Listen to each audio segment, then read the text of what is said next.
Good morning mga laro. Narito na naman tayo para maglaro tayo sa ating kusina ng ating pananghalian. Ito may nakagaya tayo nitong chicken. Ito. Gawin natin itong chicken adobo. At ito naman ay alimasag. Yung alimasag gagataan natin with kalabasa. Ito. Kalabasa. Medyo marami rin ngayon luluto kasi may paparating akong bisita ngayong umaga. Sigurado, dito naman na nanghalian. Kaya dinagdagan ko na. Kasi dadalawa nga lang kami. Pag dalawa lang kami, gagawin ko lang pang short order lang, 2 piraso. Ngayon ang budget.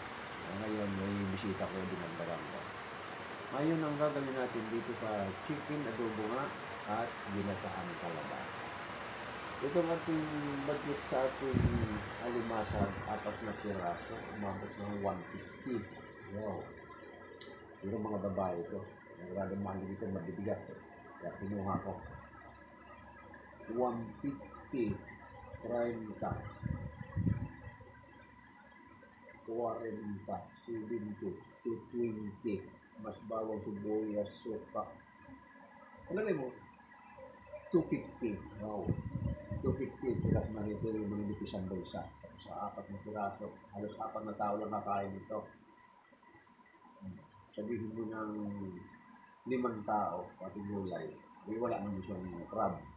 Kaya kung tig-tig isa, crab, 4 na tao, 250. Medyo mabigat yun sa manipis ang bulsa. Pero itong ating chicken, mura lang ang chicken, 166 lang, kalahating kilo. Malalaki lang yun, kaya medyo bigat. Ngayon,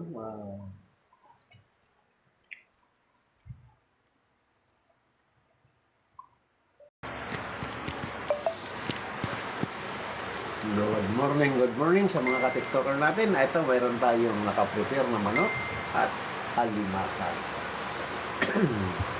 Pananghalian ito at almusal, tapos na tayo mag-almusal. Wala tayo nag-almusal ngayon. Ang gagawin natin almusal ay, gagawin natin tanghalian. Ito may chicken tayo nakagayat, chicken breast at chicken legs. Gagawin natin itong adobo. Papartner natin dito sa alimasag na may gata, na may kalabasa. Ayan, yung Pilipino po talaga ito. Paborito natin ito. Ginataang alimasag na may kalabasa. Ngayon, ang budget natin dito, medyo din ito ang ating alimasag, kaya medyo mabigat ito sa manipis ang blusa. 4 na piraso ay 150. Gata, 40. Kalabasa, 30, 70. Palagay mo panangkap ay 30 na rin lang. 250. Ang kakain, 250, 4 na tao. Medyo mabigat na talaga ito sa manipis ang busa. Pero itong ating chicken ay ito ang lutong kung tawagan ng araw. Ito ang pinakamatipid na luto sa karne. Adobo. Bakit kamo? Ang sangkap lang nito ay suka, tuyo, bawang. Ay wala na sibuyas, tuyo. Pero ako lalagay ko lang sibuyas. Ang adobo kasi hindi masyadong manis na sangkap. Hindi maraming kailangan.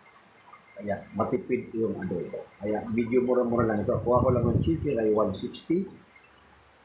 160 plus kaya mo suka, mantika, 200.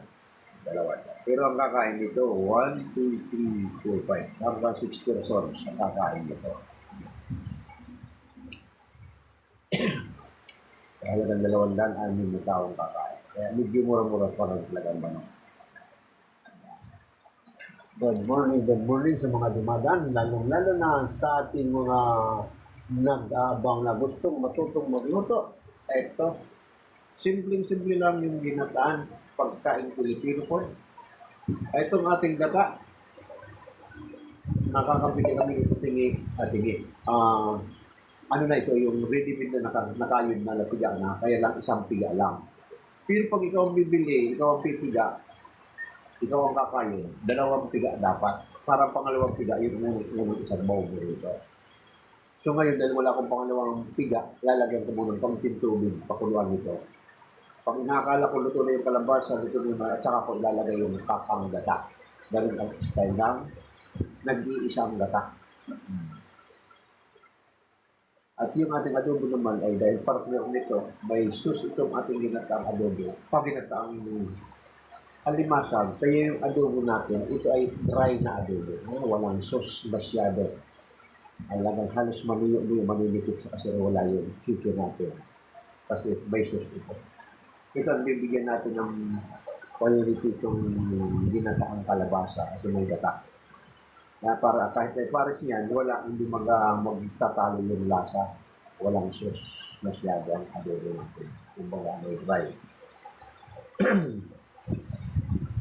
At ang mga panangkap naman ito, ayan, ang panangkap niyan, tuyo, suka sa adobo, paminta, ginisabit. At dito naman, paminta, ginisabit, asin. Yun lang ang ating panangkap sa adobo, maliban sa bawang sibuyas. Good morning sa mga dumadaan, lalo na sa mga gustong matutong magluto at bilya. Good morning sa mga dumadaan.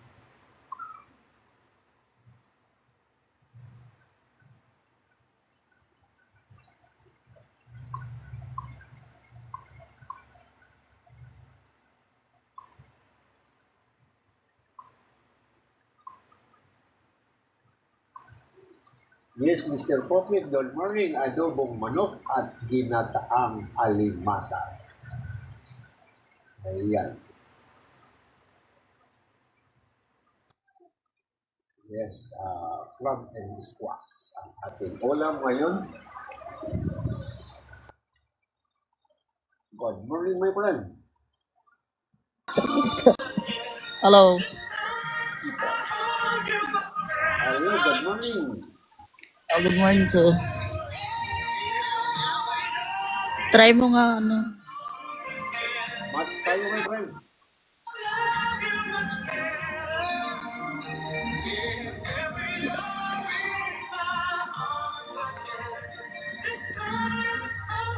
What topic?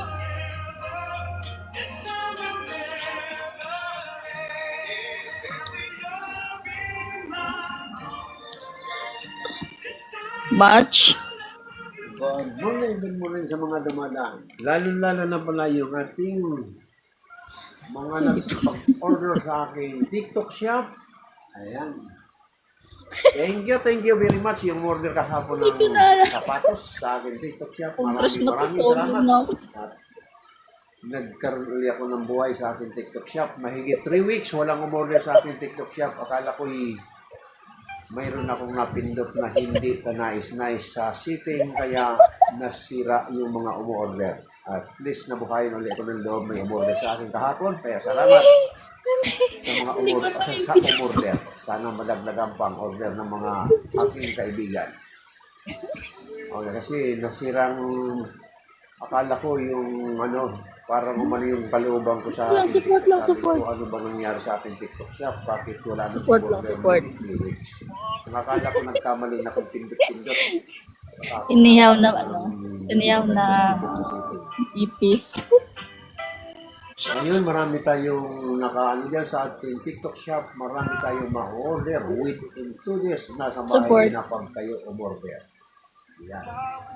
Madali lang Kaya naman ang ating TikTok shop. Hindi ko lang wait lang in ko kaya po. TikTok. Mayroong mga naka-download dyan ng Yellow Basket. Pag sinipin mo ang naka-download, makikita mo yung Yellow Basket, pindutin mo lang, marami kayong ma-order. Ayan.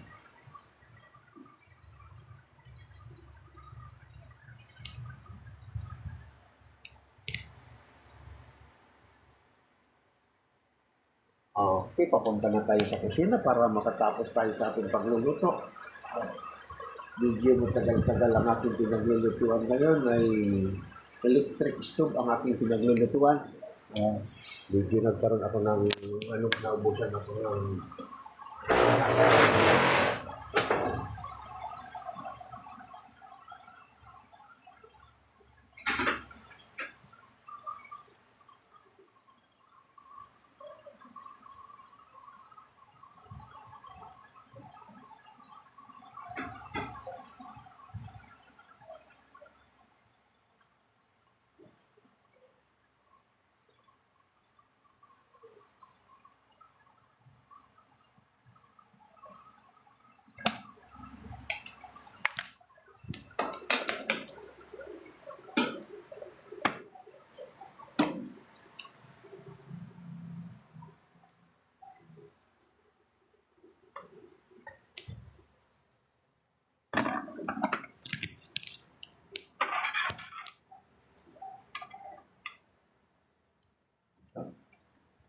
Dito na tayo sa tapat ng kalan.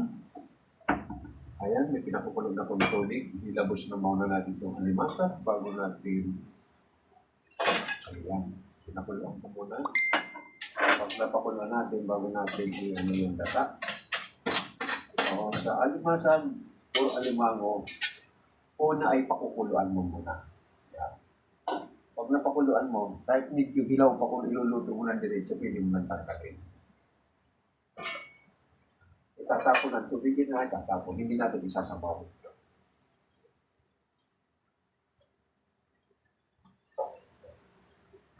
Ayan ngayon ang lutuan ko. Electric stove.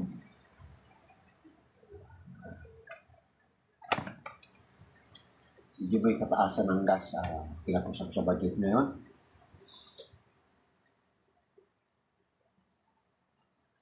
Good morning sa mga dumadaan.